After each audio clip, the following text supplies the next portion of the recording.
Welcome in to the DNVR Avalanche pregame show. We got the whole squad of 4 here tonight as the Avs are taking on the Chicago Blackhawks. At what point do we just start calling them the Chicago Bedards, though? Because there's not a whole lot else on that roster tonight. I mean, you could call them the Rockford Ice Hogs, and it would be pretty accurate based on that defense at the very least. Yeah, it's not great. Obviously, a not so healthy night in Chicago for that lineup. The Avs will be without Andrew Cogliano and, of course, Cale Makar, too, but that was more or less already known. Going into a night like tonight, it's not quite the same level as the San Jose game, right, where they're coming off of a loss on the front half of a back-to-back, and you're saying you have to have these 2 points. But it's a team that the Avs should beat. It's a team that you should expect 2 points out of if you're Colorado, yes? At least with the Sharks had been winning games where you could talk yourself into, like, they've been hot. They're playing good hockey, you know. There were things that you could sell. You're on the second half. You played like shit in Winnipeg. Could convince yourself of it. Exactly. There are things you could talk yourself. There's nothing for tonight. Just win. This is as much, if not more, of a, like, you should really win this hockey game than the Sharks game. Yep. They're awful. Deservedly at the bottom of the standings. Yeah, they were awful coming into it. Then they got hurt a bunch. Yep. Then all the Corey Perry stuff happened. Like, when you're bad and unlucky, you're winning no games. We did a show where we talked about how things probably didn't go according to plan for Chicago, and it received some pushback. And I think what we were discussing is losing Corey Perry and Taylor Hall was not a part of the plan for Chicago. I think that this is the type of game that the Avs should win, but I'm cautious. I think Beauvillier is a player that they shouldn't underestimate, and Bedard is a player that they shouldn't underestimate, especially motivated by what was quite a baptism into the NHL for Bedard the first time he faced the Avs. Yep.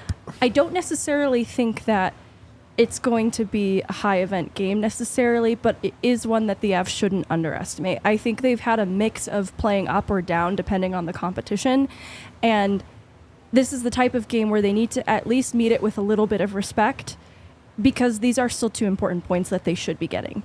Definitely. I agree, and I call that a trap game. You know what I mean? I don't think the Avs are going to fall into the trap. I don't think you underestimate an opponent. I think it's human nature in the sense that you're supposed to win the game. There's expectations for you to win the game. It is the National Hockey League. Sometimes things don't go as planned. As far as the Blackhawks are concerned, they have absolutely no pressure tonight. They got none. When you play a game, you're supposed to lose. You're loose. We said a couple names there. You know, Beauvillier, you're talking about Bedard, world-class talent. He didn't do well the first time, wants to redeem himself a little bit. And I'm not saying that it's scary for the Avs. What I'm saying is if sometimes the easiest way to play a game like tonight is if you jump on them right away and you take a lead earlier, usually you never look back. Yep. Because it's, here we go again factor for the Blackhawks, right? When you're younger, you're inexperienced, and you are where you are as a team, right? Let's face it, they are what they are. It's a rebuilding team and with some nice pieces, but then again, Korchinski, not there tonight. That's a nice piece, and thoughts and go to his family for the things they've been through the last week or so. But what I'm trying to say is, that's what I mean by a trap game. You want to make sure things go your way at the start. Make sure you're not stupid. Make sure you just jump on them, and make sure that you never look back. We've talked a little bit about Colorado's inconsistency issues this year being caused by just having a respect for the game, respect for, and a proper commitment to doing the right things. Yeah, to playing the game the right way, to playing to their details, playing to their identity, all those things. Because when they've lost games, there haven't been very many games where you felt like they've done those things and lost. Yep. There's a couple. Not many of them. Most of them you feel like you got bad goaltending, your defense was bad, your offense didn't show up, whatever, And the common thread between a lot of those losses is that commitment wasn't there.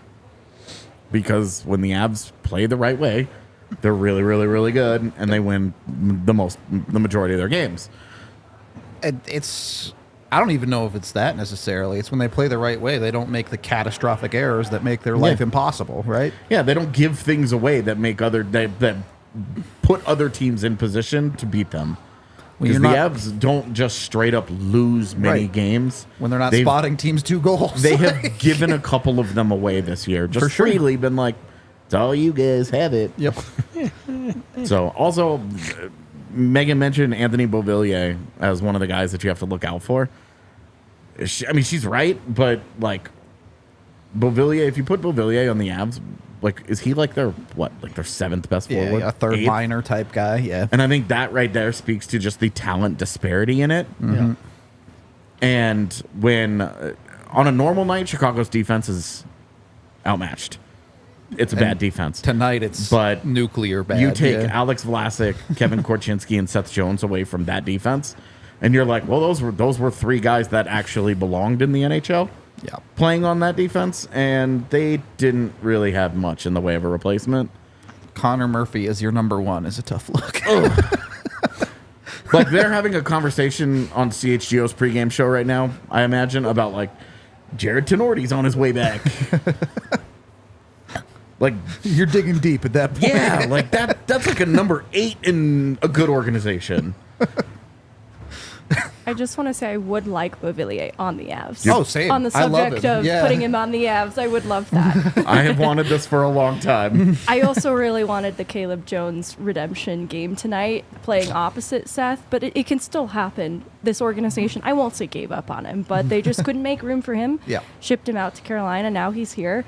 There's a lot for Caleb Jones specifically to play for tonight. Definitely. It is interesting. You're talking about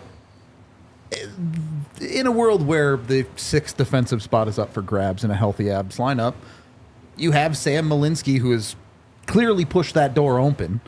But then you have Caleb Jones fighting for that opportunity as well, and particularly in a number 6 role where you are, under normal circumstances, expecting someone with a solid defensive acumen.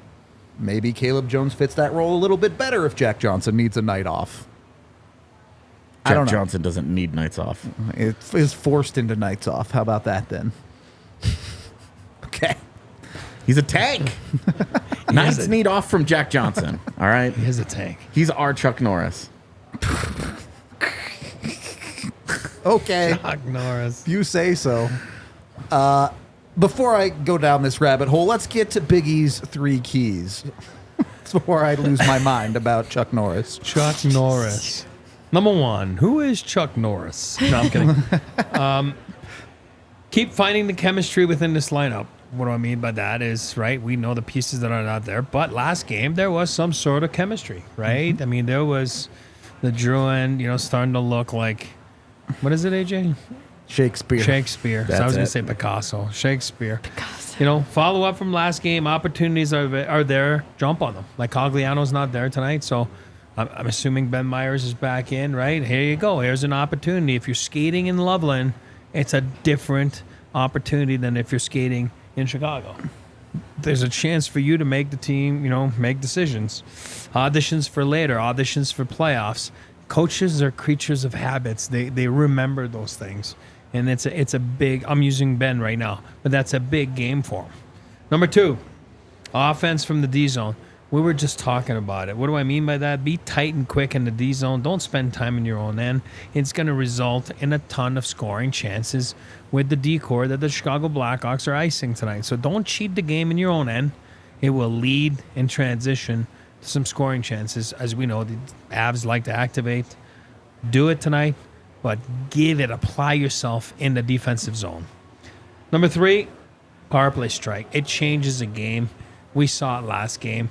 We can be pissy about it. We can be argumentative about it. I don't care. As long as they strike and they get on top of it, it just makes the game so much easier. It makes the Hawks open up in the game, especially if they're falling behind. It makes the seams open up.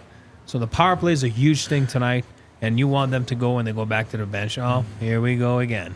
Here we go again. Mm-hmm. So get on top of them early and often. Never look back. Easy life right there.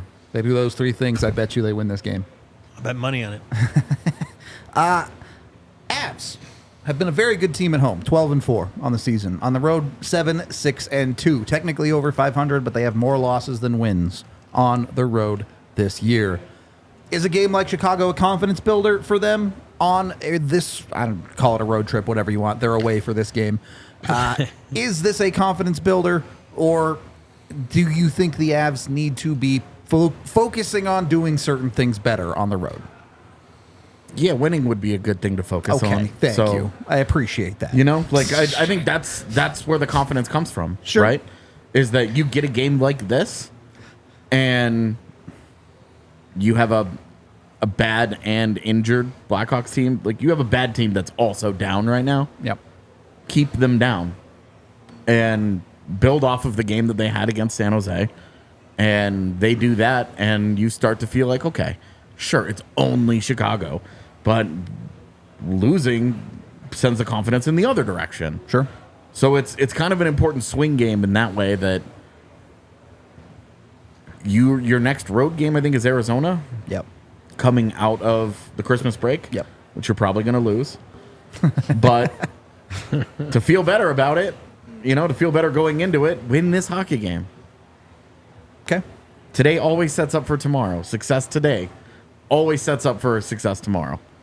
So that it should be the focus tonight, is just do what they do. Because they could get away with a B game tonight and probably win this thing. I don't know that an A+ game from Chicago is enough to beat Colorado's B game. Yeah, probably not, unless goaltending is the only thing that could potentially change that, right? That's a great equalizer, man. Speaking of confidence. Hopefully the new Christmas mask will make Yeah. him feel festive. The Rudolph mask. That's what I'm calling it. The Avs are a better road team than we've seen this season, and I think there's an element of pride that should also fuel them tonight, that hopefully sets them up to start getting some more wins on the road for the back half of the season. I mean, they got a pretty good home schedule, right? They've been home. You go to Chicago yesterday, one of my favorite road cities for food. I mean, I go back to food. Hopefully they fill their bellies with a nice meal last night. Rosebuds is one of my favorites. Just FYI, I'm just saying. Like you said, it's just one game. You're back home tonight. It's not even that late, right? It's 6:30 here. You're going to be home around midnight, 1 o'clock, so it's not bad. You got a day off tomorrow, Thursday, build on it. I like their schedule this week. I do. And then we talked about running the table, right?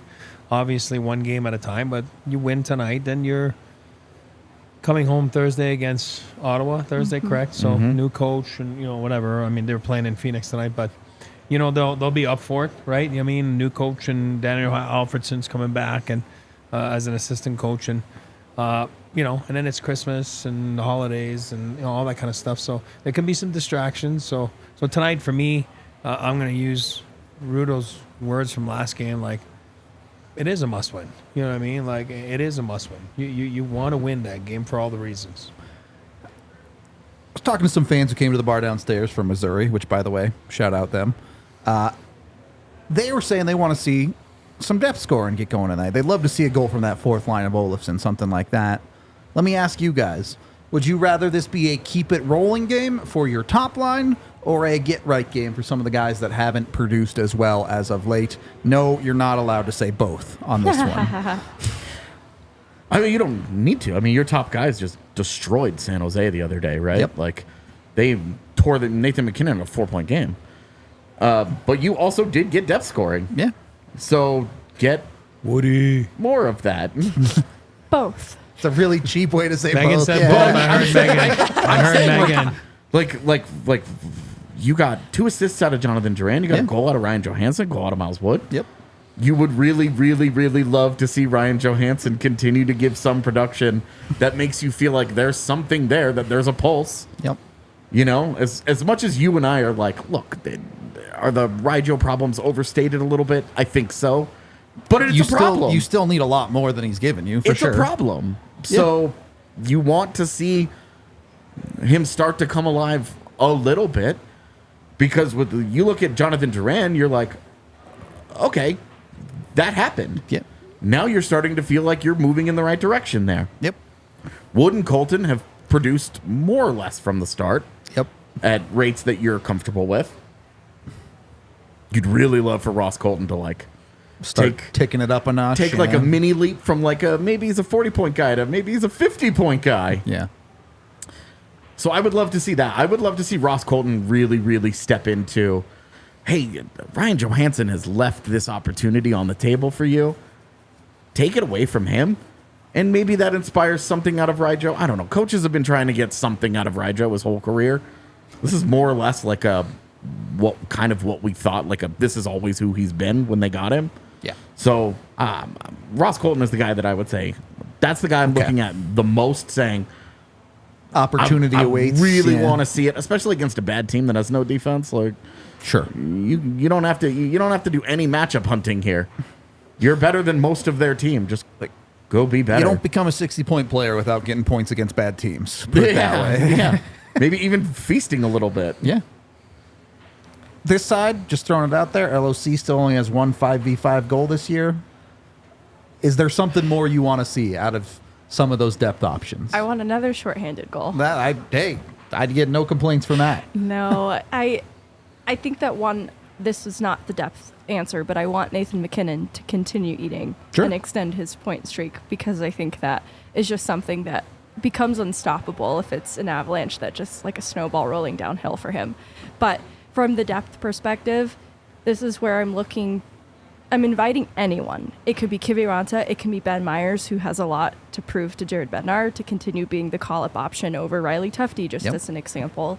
And Freddie Olofsson is due to have a really great game too. I think I've been a little bit tough on him. I still think he's a valuable player for this team, and so I'm inviting anyone from the depth. I feel like Logan O'Connor's doing everything and more, though, that you could possibly ask. That I'm okay if he contributes in another way that isn't goal scoring specifically, but the other guys, I think, is where I would send that invitation to. Like Logan, just to touch on him, like he's going to be like that his whole life, his whole career. He's going to score 3-4 goals in 3-4 games. Then he'll go 20 without a goal. I mean, the finish is just not there, right? The effort, the thought process. Yeah, I mean, I don't know how anyone who actually watches Avs games can think anything, but man, LOC has been really good. Lately, But he can be awesome. He makes every line better. Yeah. And even if he doesn't score a goal for me, he's done his job. So, I mean, I love it. Now, to answer the question, like, keep it rolling. Top end guys, they're built that way. The Avs are built with the top end guys. And then my both, which is not both, but I want Georgiev to keep it, again, 2 and under. I'd like 2 and under. Keep going just for his mental, just for his numbers, just for make him feel better, keep going. That's why this week is such a crucial week, because it's not a hard week. Yeah. I'm talking about no disrespect to any opponent, but it's not a hard week. And then it's not overwhelming, it's not taxing. And we all know that he was in the doghouse for a few games last week. So it's not like he's really tired. You know what I mean? So maybe that's really where the confidence builder is for Colorado in a game like this, is in that. It's also where some of the importance is, because, as Eric mentioned, it's not schedule-wise, this isn't your hardest week. Those are coming. They're not behind you. Like, the challenge in your schedule ramps up a lot in January and February, especially. So you want to bank some points right now. Yep.